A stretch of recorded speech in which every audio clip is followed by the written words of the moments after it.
Pada tahun 2000-an, rakyat Malaysia ditayangkan satu episod kartun yang paling misteri yang masih diingati sampai sekarang. Tak percaya korang tanya pakcik-makcik korang ingat tak cerita ni? Iaitu kisah Miss Bun Sidik gaib di hutan di Sorok Bunian. Miss Bun dan adik-adiknya pergi ke tengah-tengah hutan untuk menjerat ayam. Wak Zakawi bagi amaran bahawa menangkap ayam hutan ni bukan boleh sebarangan. Bun menyuruh mereka senyap dan dia kembali memberi tumpuan penuh kepada ayam yang sikit lagi nak terperangkap. Wak Zakawi kemudian mendapati sesuatu hal yang aneh. Macam ada bunyi ayam, jadi dia sangka dah kenalah tu agaknya. Tapi kemudian senyap tiba-tiba. Wak mengajak mereka pulang ke rumah.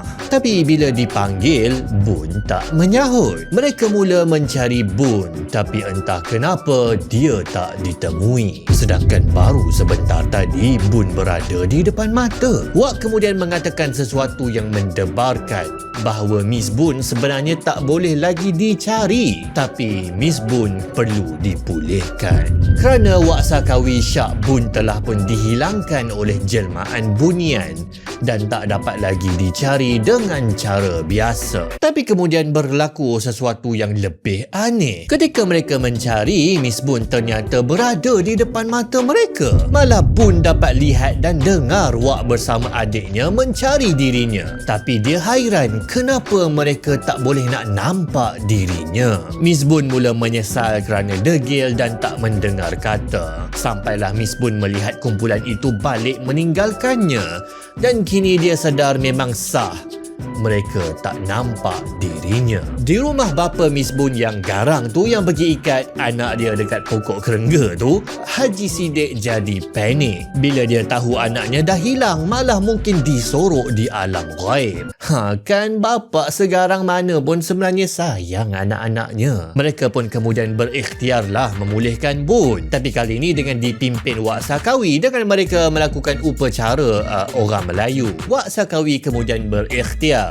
Dia berdoa sambil bersilat dengan beriktikad bahawa semua yang terjadi tetap dengan kuasa Allah. Dan pada masa yang sama, Bun yang dah tak berdaya tapi dia tengok semua benda, dia berdoa pada Allah untuk diampunkan dosanya. Dan diikuti oleh Haji Sidik si bapa yang berdoa dan memperakui yang dia ikhlas menyayangi anaknya. Miss Bun tersentuh hati kerana di sebalik semua pembantaian bapanya, rupa-rupanya bapanya sayangkan dia. Sehinggalah secara tiba-tiba Bun muncul di depan mata. Mereka menangis berpelukan dan tak lama kemudian Bun pengsan. Kisah pasal orang hilang dan disorok dalam hutan, masuk dalam dimensi alam bunian lah apa bagai, bukanlah sesuatu yang asing dalam penceritaan masyarakat Melayu. Waktu saya kecil pun saya duk dengar je cerita-cerita ni diceritakan oleh kawan-kawan. Kadang-kadang cikgu-cikgu, kadang-kadang ceramah masjid pun duk ada cerita. Dan yang paling banyak cerita ni adalah daripada majalah yang paling infamous dalam sejarah Malaysia,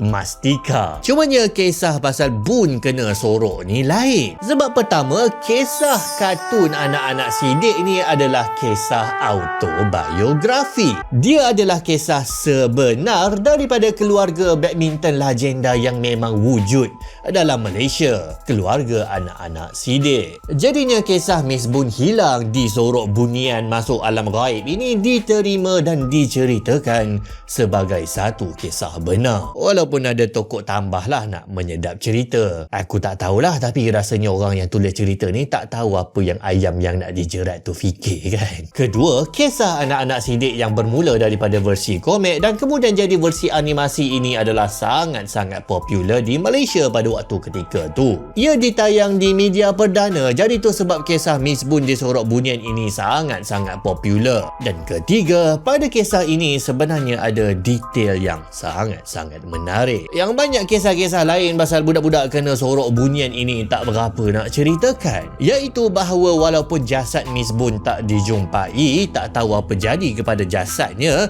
tapi kesedaran ataupun roh Miss Bun ini tetap ada dan tetap sedar. Miss Bun tanpa jasad fizikalnya tetap boleh tengok dunia luar. Dia boleh tengok keluarga dia duk cari dia. Malah dan detail ni saya tak jumpa ada diceritakan, tapi saya minta tolonglah kepada podcaster-podcaster interviewer sekalian.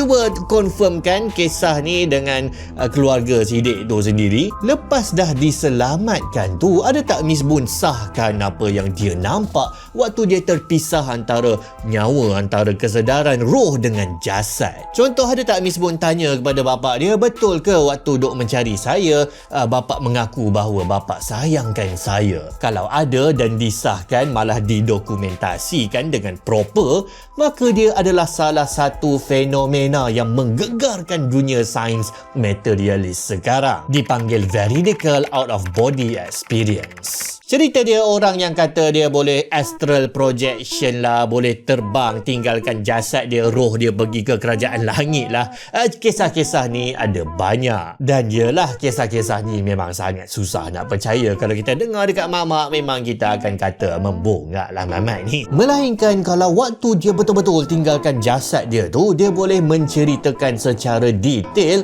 fakta-fakta yang mustahil jasad dia boleh tahu. Detail tu sangat tepat dan detail itu disahkan oleh orang yang ketiga yang tak ada kena-mengena dalam cerita tu lah.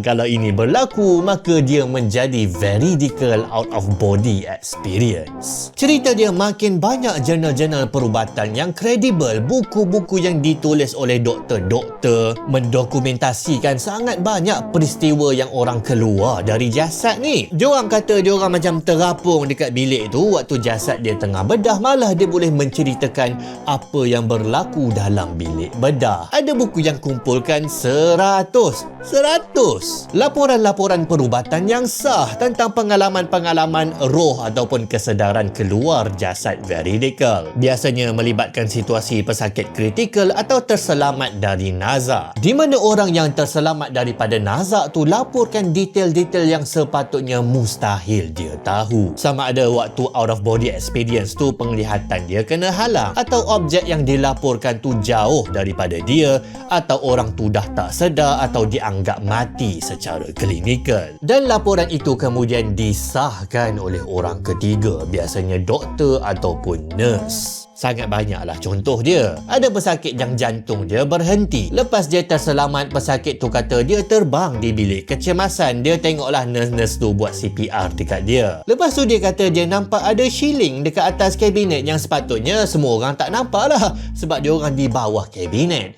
Lepas dipanjat, rupa-rupanya memang ada shilling di atas kabinet. Ada kisah pesakit yang kata lepas dia koma, dia terapung di bilik ICU. Sebab pesakit ni ada OCD, dia cuba ingatlah semua nombor yang ada dalam bilik tu.